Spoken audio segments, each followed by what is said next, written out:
젤렌스키 우크라이나 대통령이 2월의 마지막 날 미국에 가서 트럼프 미국 대통령을 찾아가서 참 논란이 컸던 이 광물 협정에 결국 서명을 할 것으로 보입니다.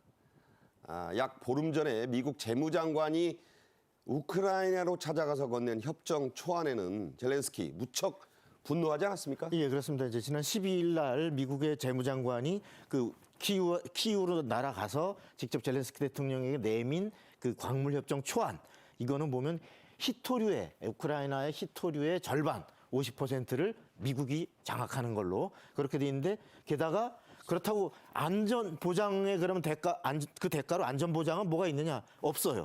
그거 없이 그냥 이건 우리가 좀 하겠다 이렇게 돼 있으니까 트럼프 대통령을 향해서 젤렌스키 대통령은 아주 격분을 했고요. 그런데 이제 그 28일 미국 시간으로 28일이니까 우리 시간으로 오늘 밤에서 내일 아침 사이가 되겠네요. 이제 직접 젤렌스키 대통령이 이번에는 워싱턴으로 날아옵니다. 와서 트럼프 대통령과 협정을 체결할 것으로 알려지고 있는데, 그 내용은 정확하게는 아직 공개가 안 됐습니다만은 지금 그동안에 미국이 경제적 군사적 지원을 해준 대가로 트럼프는 지금 뭐라 하냐면 1조 달러 1조 달러 가액의 광물 협정이 거의 마무리 단계다 이렇게 얘기하고 있는데, 이건 사실상 트럼프 특유의 약간은 과장된 현재 제스처로 보이고, 실제로는 산출된 액수는 그 10분의 1, 1,100억 달러. 그래서 이런 가액으로 현재 일단은 그동안의 대가를 정산을 하고, 문제는 이제 앞으로의 안전 보장도 조금은 희미하게 넣어서 앞으로 양자가 협력을 한다, 이런 요지가 될 것으로 그렇게 알려지고 있습니다. 네, 외신들은 사실상 젤렌스키의 굴복이 되는 자리가 될 것이다. 서명을 하고 받아낼 것은 얼마 안 될 것이다. 지금 그렇게 관측하고 있어요. 트럼프는 최근 백악관 내각회의에서 왜 우크라이나에게 안전보장을 해주지 않는지 그 이유를 설명했습니다. 자, 우리나라에도 많은 시사점을 주는 내용이니까 잘 한번 들어보셨으면 좋겠네요. Well, I'm not going to make security guarantees beyond very much. We're going to have Europe do that because it's in, we're talking about Europe as their next door neighbor. But we're going to make sure everything goes well. The previous administration put us in a very bad position, but we've been able to make a deal where we're going to get our money back and we're going to get a lot of money in the future. 네, 한마디로 이웃인 유럽이 좀 해줘라. 우리는, 미국은 직접 개입 안 하겠다, 이런 얘기입니다. 트럼프와 젤렌스키가 서명할 이 광물 협정 안에는 안전보장 내용이 들어가는 것으로 알려졌어요. 외신들은 아주 애매모호한 문장 한 줄만 들어가 있다고 하고 있죠. 그렇습니다. 이제 우크라이나가 가장 신경을 쓰는 대목은 경제적인 건 좀 가져가도 좋은데, 제발 우리한테 중요한 건 안전보장, 러시아로부터의 침략을 다시 당하지 않도록 하는 조항인데, 이게 지금 아주 희미한 정도, 현재 알려지고 있는 문구는 지속적 평화에 필요한 우크라이나의 안전보장 노력을 우리 미국은 지지한다. 하나만 하는 소리 같아요. 이런 내용인데, 결국 그럼 미군이 어떻게 할 것이냐. 뭐 미군이 주둔하면서 우리 지금 한미동맹처럼 이렇게 어떤 침략이 있으면 반드시 그것을 격퇴하는, 이를 약속하는 이런 게 없어요. 없고, 트럼프 대통령이 겨우 한다는 게 유럽의 평화유지군 정도를 보내서 뭐 필요하다면, 그러니까 EU가 돈 내고 인력 보내서 지켜라, 이런 그렇습니다. 말이에요. 그렇게 하면 되지 않을까? 뭐 이런 정도의 얘기만 하고 있기 때문에 지금 그 미국의 입장에서는 무엇보다도 오로지 미국의 우크라이나의 광물 자원을 확보하는 데만 신경을 쓰고 있을 뿐, 이러는데, 이렇게 이제 비판이 미국 내에서도 사실은 나오니까 현재 그 트럼프 대통령 뭐라고 설명하냐면, 아니, 우리 미국이 거기다가 노동자들 보내고 가서 채굴 하고 있으면 그 자체가 안전보장 아니냐. 그러니까 러시아가 그걸 건드리겠느냐. 그렇습니다. 우리가 거기 가서 채굴하고 우리가 그 자원 확보하고 있는데 거기다 대고 건드리겠느냐. 그게 안전보장이다. 그러니까 우크라이나가 예뻐서가 아니고 푸틴이 우리를 건드리지 않을 거니까 그게 안전보장이다. 그렇습니다. 참 이걸 어떻게 받아들여야 좋을지 모르겠습니다. 미국 증시는 요즘 하락 행진을 거듭하고 있습니다. 오늘도 또 많이 떨어졌더군요. 트럼프 취임의 약효가 이제 다했다는 분석, 속된 말로 약발이 떨어졌다는 분석까지 나오면서 트럼프의 관세 강공 정책도 역효과를 내고 있다는 지적이 나옵니다. 그럼에도 불구하고 트럼프는 수입 구리에도 고관세를 부과하겠다고 나섰습니다. 자, 우리나라가 미국의 6번째 구리 수입국이네요. 예, 이제 그 작년 기준으로 미국이 해외에서 구리를 수입하는 나라를 순서대로 보면 칠레가 가장 많고 그다음 캐나다, 그다음에 쭉쭉쭉 해서 우리 한국이 6번째로 미국에 많은 구리를 공급하는 나라입니다. 생각보다 많아요. 그렇습니다. 그런데 이제 트럼프가 최근에 뭐라 했냐면 미국의 안보에 구리가 미치는 영향을 조사해봐라 라는 지시를 했어요. 뭐냐면 아니 구리는 우리 무기를 만드는데 중요한 어떤 재원 아니냐 이런 자원인데 이거를 미국에서 안 만들고 외국서 생산한 구리를 수입해서 쓰는 이 구조가 과연 괜찮은 것이냐 이것에 대해서 안보 영향을 조사해보라고 지시를 했습니다. 네. 그러면 이제 이에 따라서 곧 구리가 지금까지는 이제 25%의 엄청난 관세를 물리는 대상으로 철강, 알루미늄 이런 것들이 지금 3월 12일부터 물리는 걸로 이렇게 예정이 돼 있는데 13일밖에 안 남았어요. 그렇습니다. 여기에 바로 구리도 바로 미국의 그 관세 전쟁의 한 무기로 이제 등장을 하게 되는 거고요. 그렇게 되면 미국의 구리를 많이 수출해왔던 우리 한국의 경우도 특히 이제 고려아연 또 풍산 이러한 그 주요 구리 생산 업체들도 적잖은 타격이 예상되는 이런 상황입니다. 네, 벌써부터 이 보도에 관련 주가가 들썩이고 있습니다. 실제로 민감하죠. 자, 말씀드린 대로 미국 증시 계속 하락하는데 한 7일째 떨어지는 것 같아요. 이게 단순하지가 않습니다. 트럼프의 관세 전쟁이 일으킬 미국 식탁 물가의 인상 우려도 큰 몫을 차지한다고 하는데, 자, 중남미의 값싼 수입 먹거리, 캐나다산 쇠고기, 이게 값싸고 맛있거든요. 이 가격도 들썩이고 있습니다. 자, 미국과 인접한 캐나다, 아메리카노를 메뉴판에서 지운다고요? 맞습니다. 지금 미국과 캐나다가 관세 전쟁을 하고 있는데 그것은 이제 트럼프가 취임 직후에 캐나다의 관세 25%를 매기겠다고 했어요. 그래서 캐나다 총리가 트럼프의 별장으로 달려갔지만 들었던 답은 관세 높은 관세 싫으면 우리 미국의 51번째 주가 되면 돼. 이런 답을 들어서 굉장히 어떻게 보면 굴욕을 당했고 그래서 네. 이 총리는 지금 집권당에서 총리 다시 내정되면 난 사임하겠다는 의사까지 표한 상황이잖아요. 네.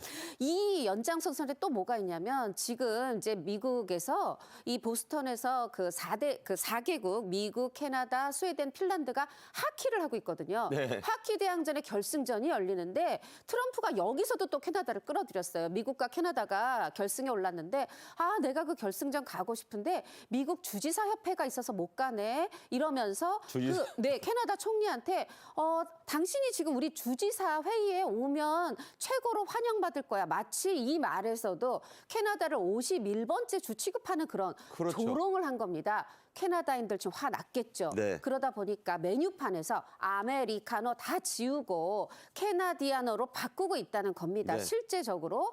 그리고 우리 다 같이 바꾸자 이런 촉구도 일어나고 있고요.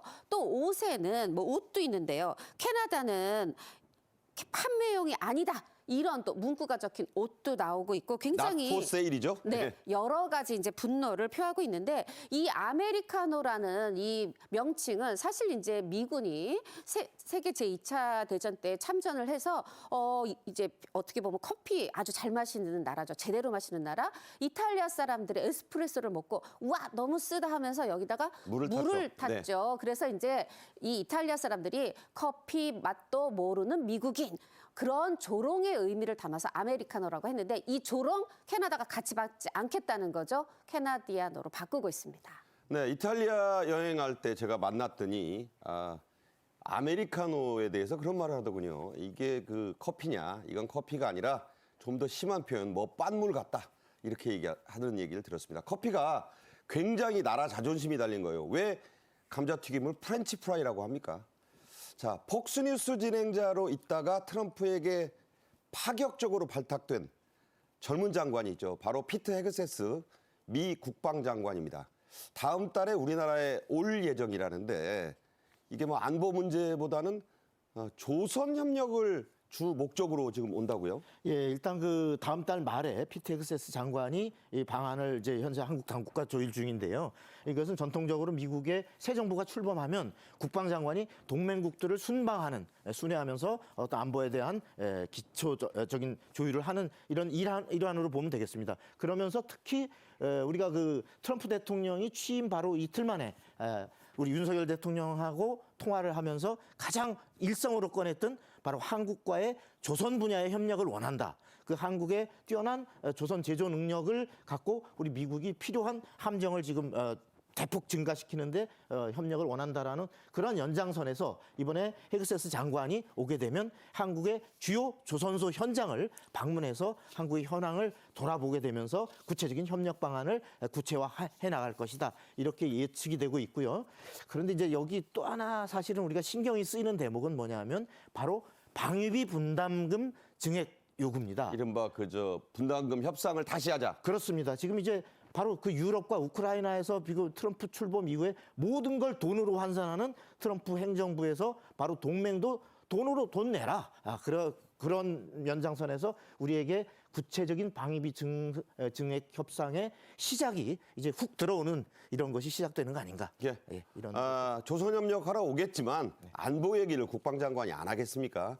최상목 대행 등 만난 자리 또 국방장관도 대행이니까 아무튼 뭔가 하나 던지고 갈 겁니다. 준비 단단히 하고 있어라.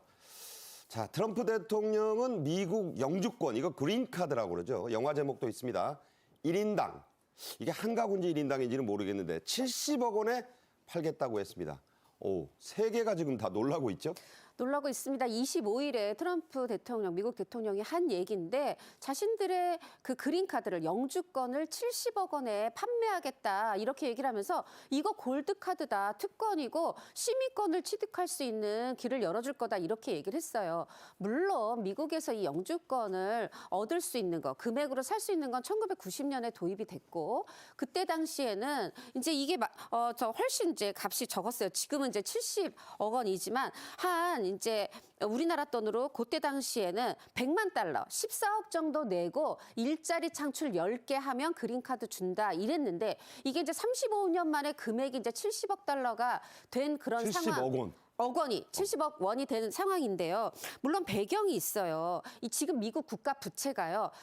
무려 우리나라 돈으로 4경 6천억 원이 넘어요. 자, 경입니다, 경. 네, 35조 달러가 넘고 1년치 적자만 봐도요. 1조 8천억 달러인데 이 1조 8천억 달러 우리나라 돈으로 해보니까 한 2,600억 원이 넘는데 이게 어느 정도냐면요. 미국이 가지고 있는 골드바를 전체를 다 팔아도 이 한 해 적자도 메울 수 없는 그런 상황이라고 해요. 그러니까 적자 메우는 건 좋은데 네, 그거를 메우는 과연 건. 영주권 저렇게 70억 원씩 팔아가지고 갚겠다는 발상이 그렇죠. 놀라워요. 저는 이 발상이 마치 제 개인적 의견인데 중세 15세기 때 로마 카톨릭 교회가 그거 얘기하시네요. 산피에트로 대성당 짓겠다고 면제부 팔았었죠. 네. 그 뒤에 사실 루터에 의해서 교회 개혁됐었는데 이런 걸 연상시킬 만큼 이제 70억 원만 내면 미국 영주권 얻을 수 있다. 세계가 놀라지 않을 수 없습니다. 네. 뭐 종교 관련된 분들이 듣기에 불편하시겠지만 루터의 종교 개혁을 촉발한 게 바로 그 교황의 면죄부 판매 아니었습니까? 그 면죄부까지는 아니래도 아니 14억 원에 4배 내고 영주권 사가라는 게 지금 이게 좀 황당한 상황이죠. 자, 아메리칸 드림, 이민자의 나라 이런 미국의 수식어가 지금 사라져갈 지경이에요. 자, 미국의 이민 정책은 정부가 바뀔 때마다 또 그 유명한 9.11 테러 때 요동쳐 왔죠? 예, 그렇습니다. 이제 오늘날과 같은 미국의 이민 정책, 특히 이제 취업 이민 제도가 확립된 것은 1990년에 이민법 제정에서 시작이 됩니다. 그래서 여기서 이제 취업 이민 제도를 굉장히 활성화를 했는데 2001년 아시다시피 9.11 테러가 발생하잖아요. 네. 그러면서 이거 테러 분자들이나 아무나 이렇게 뭐 난민의 형식으로 아무나 받았다간 큰일 나겠다 해서 2002년에 국토안보부가 신설되면서 이민 심사가 대폭 강화됩니다. 그랬다가 너무 또 이렇게 엄격하게 되면서 어떤 피해를 입는 진짜 이민 수요를 또 못 받아들인다. 그래서 좀 포용적이고 온정적인, 그래서 어떤 그 불법 체류자를 단속하는 건 좋은데 그 자녀들까지 무차별로 쫓아내는 것은 문제가 있다 그래서 그래서 특히 유명한 다카. 버락 오바마 대통령 때 2012년에 다카라는 정책을 시행했습니다. 그런데 이것이 너무나 문호를 열어놔서 지금 뭐 멕시코나 이런 국경에서 마구 미국으로 밀려오는 이것에 대해서 이제 신물이 날 정도로 문제의식을 느끼고 대선 공약으로 내가 이러한 것들을 확실하게 차단하겠다라고 한 것이 바로 트럼프 대통령입니다. 그래서 이제 트럼프 대통령이 등장하면서 바로 첫 지금 행정명령으로 때린 것이 그 출생 시민권을 폐지한다. 그러니까 미국에서 태어나면 미국인이 됐는데 그렇습니다. 종래에는 뭐 사연은 어떻든지 간에 어쨌든 미국서 불법이든 뭐든 와서 거기서 태어난 아이는 미국 시민이다. 미국 가는 비행기 안에서 태어나서 미국 시민 된 영화 뭐 드라마 많잖아요. 그렇습니다. 이렇게 이제 그런 정책을 시행을 하다 보니까 지금 많은 지금 논란이 빚어지고 있는데 이렇게 해서 원래는 서부 개척 시대부터 많은 개방의 나라 그리고 이민의 나라 그래서 다인종의 용광로 멜팅 팟이라고 이렇게 했던 개방의 나라가 아주 폐쇄적인 이민에 대해서 지금 문호를 닫으면서 지금 심지어 법원에서는 미국 각급 법원에서는 이것은 미국의 헌법 정신에 어긋난다 그래서 각급 법원에서 줄줄이 지금 이런 제동도 걸리고 지금 심각한 서로 분쟁이 벌어지고 있습니다. 미국이 참 민주주의의 그 모델 가운데 하나로 꼽히는 이유는 연방 정부와 대통령이 아무리 저렇게 결정을 해도 각급 주법원에서 얼마든지 브레이크를 걸고 그 법을 퇴짜 놓을 수 있습니다. 민주주의의 건강함이 살아있다. 저는 그런 생각을 해봅니다. 지금부터는 트럼프 대통령의 세일즈맨 기질 또 화제를 만들어가는 예능인 기질을 좀 짚어보겠습니다. 트럼프 대통령 자기 이름과 얼굴을 내건 위스키, 스테이크까지 팔고 있다고요? 네, 영주권 파는 얘기 말씀드렸고 또 당선 후에도요. 자신하고 바로 만날 수 있는 모임 티켓을 100만 달러에 팔았어요. 말하자면 14억 5천만 원 정도를 내면 나랑 만날 수 있다 이런 건데 뭐 굉장한 세계적인 투자자하고 뭐 점심을 먹으면 돈을 얼마 낸다. 여기서는 그게 워렌 버핏이 한 거 있죠? 네, 정보라도 얻을 수 있다지만 하여튼 트럼프에게서 뭘 얻을지 하여튼 100만 달러에 팔고 있기도 하고요. 그래서 지금 어떤 얘기가 나오냐면 미국의 역사, 가치, 뭐 체면, 뭐 이런 것까지 이제 다 팔겠다 이런 얘기가 나오고 있는데 이게 처음이 아니라는 얘기예요. 2005년에 보드카를 본인이 냈어요. 트럼프 보드카. 네, 트럼프 보드카. 그때 한때는 막 러시아에서 주문이 몰려들었다고 하는데 지금은 뭐 한 이스라엘 정도 그 정도만 팔 정도로 2011년에 뭐 생산이 중단되고 뭐 이럴 정도로 인기가 없고 또 스테이크 값은요 한 팩에 999달러. 거의 $1,000네요. 네, 뭐 14만 원 넘는 돈이 140만 원 아닙니까? 145만 원이 넘는 돈이. 아니, 스테이크 한 팩이 한 150만 원 되는 거예요. 네, 그러니까 그러면서 이게 세상에서 가장 훌륭한 스테이크다. 이러면서 또 한 150만 원 가까운 돈에 또 스테이크를 팔고 그리고 또 예전에 물도 나왔었는데 그 물에는 본인 얼굴도 들어있었던 거예요. 그러니까요. 근데 이거는 또 인기가 없어서 팔리지 않았다고 하는데 뭐 사실 판 것 중엔 트럼프 아파트도 있죠. 뭐 우리나라에 뭐 트럼프 타워 많지 않습니까? 부동산을 뭐라는 게 아니라 그런데 문제는요. 저렇게 터무니없는 값의 스테이크 뭐 또는 이 여러 가지 위스키 사가는 사람이 있다는 거예요. 트럼프 스테이크가 한 150만 원 가까이 하는데 줄을 섰다고 합니다. 사가는 사람이 있습니다. 북한의 김정은을 만났을 때 여기 원산에 콘도 리조트를 좀 지어라. 이게 북한의 리비에라를 좀 만들어라고 했다는 트럼프 대통령. 이번엔 가자 지구에서 비슷한 이 이슈를 만들었습니다. 직접 보겠습니다.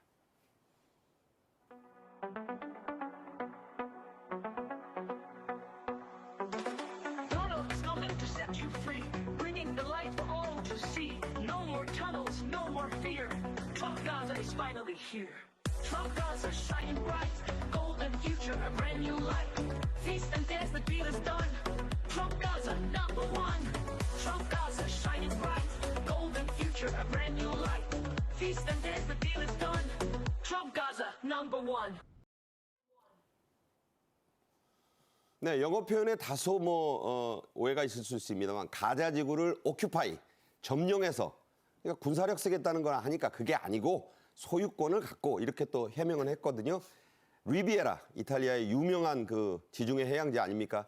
그런 휴양지를 만들겠다고 하더니 이거 정말 실행에 옮길 모양이죠. 예, 이제 우리가 방금 보신 그 영상이 바로 그 트럼프 대통령이 자신의 공식 인스타그램인 트루스 소셜에 올린 영상인데요. 이게 뭐냐 하면은 이제 AI를 동원해서 제작한 걸로 이제 알려지고 있는데 가자 지구. 그러니까 이번에 가자 전쟁에서 그야말로 참혹한 많은 전쟁터가 됐던 이곳을 그 팔레스타인 거주인들을 다 밀어내고 저건 머스크잖아요. 집단 이주시키고 그곳에 말하면 미국이 중심이 돼서 건설할 말하자면 휴양지를 앞으로의 모습은 이런 것이다라고 이제 보여주는 모습인데 그래서 아주 번화한 휴양지가 되어 있는 이러한 가자 지구에서 지금 아까 보시면 그 머스크가 공중에 돈을 막 뿌립니다. 물론 AI입니다. 예, 돈을 뿌리고 아이들이 그것을 가자 애들이 막 죽는 거. 예, 가자 애들이 기쁨에 겸쳐서 우리가 미국이 이런 풍요를 제공하겠다 이런 것이겠죠. 옛날 6.25 때 초콜릿 생각나네요. 그렇습니다. 네. 이제 그걸 뿌리고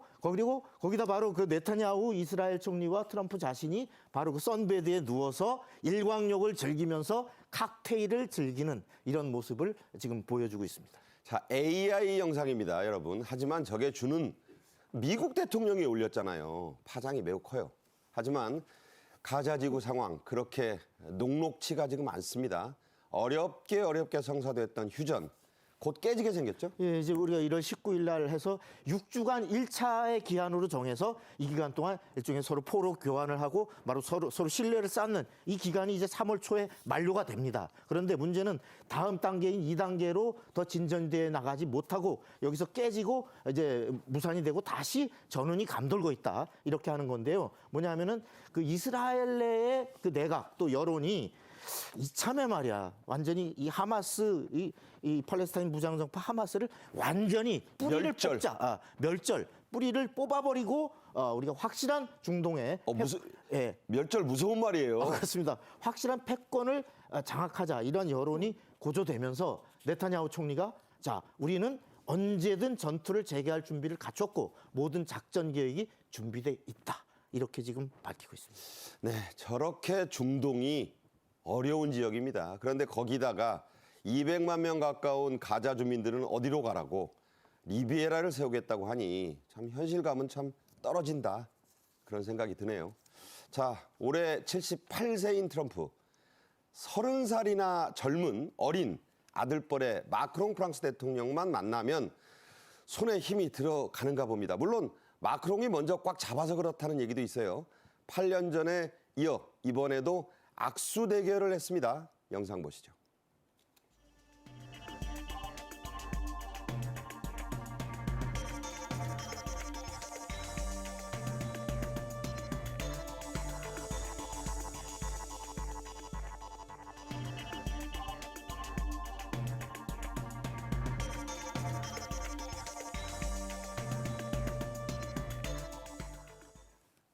저게 안 보이는데요. 저 차가 비스트라고 유명한 그 미국 대통령의 그 경호 차량인데 가려서 잘 안 보이시죠? 엄청나게 꽉 잡았다고 합니다. 그래가지고 기자들이 저걸 계속 당겨서 보니까 손 마디 관절이 하얗더래요. 얼마나 세게 잡았는지. 누가 먼저 잡았는지는 잘 모르겠습니다. 자, 트럼프. 스트롱맨, 즉 강한 남자란 별명을 가장 좋아한다고 하죠. 그래서인지 이 악수에 참 진심이죠. 네, 지금 먼저 보셨던 영상이 2017년 5월 브뤼셀에서 열린 벨기에 브뤼셀에서 열린 나토 정상회담 때인데 그때 당시에 말씀하신 것처럼 6초간 악수 대결이 있었고 또 말씀하셨던 것처럼 너무 세게 잡아서 정말 관절마디가 하얗게 변해서 지금 저 안 보이는데 저게 네. 엄청 잡았대요. 네, 화제가 됐었어요. 그런데 이때 당시에 이렇게 지금 프랑스 마크롱 대통령이 먼저 세게 잡았던 이유가 있더라고요. 요 전에 이 일본의 정치 신인인 아베 총리랑 트럼프가 회담이 있었는데 이때 트럼프가 악수로 기선제압을 했대요. 이 얘기를 듣고 본인이 인정했습니다. 아, 그냥 괜히 뭐 우연히가 아니라 이거 순수하게 아니라 좀 고의적으로 순수하지 않게 꽉 잡은 측면이 있다 이렇게 마크롱이 인정을 했었는데 그리고 8년이 흘러서 이번 2월 24일에 다시 이번에 미국 백악관에서 만났죠. 네, 저건 오벌 오피스입니다. 네, 요번에 만났는데 이때도 말씀하신 것처럼 정확히 이제 31살 차이거든요. 78세, 47세. 아들이에요, 아들. 네, 그런데도 이번에 또 역시나 악수로 기싸움을 보였습니다. 마크롱 대통령이 저게 자꾸 보도가 되니까 이 노인네가 왜 이러지 하는 그런 심정이 있다고 측근들에게 그랬대요. 참 미불 간의 악수 대결 화제입니다.